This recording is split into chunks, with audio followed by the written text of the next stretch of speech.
Hi guys! Dahil sa maulan ang panahon ngayon, magluluto tayo ng may sabaw. Gagamit tayo ng panganang tuna.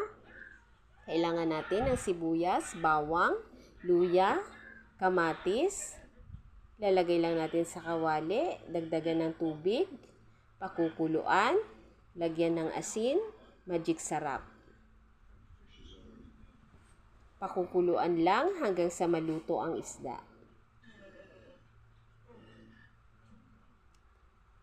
Pag naluto na, dadagdag natin ang sitaw, sunod ang pechay,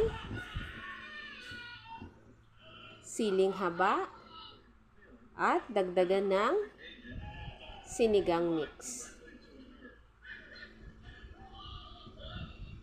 Ayan, luto na ang ating sinigang na panga ng tuna. Perfect!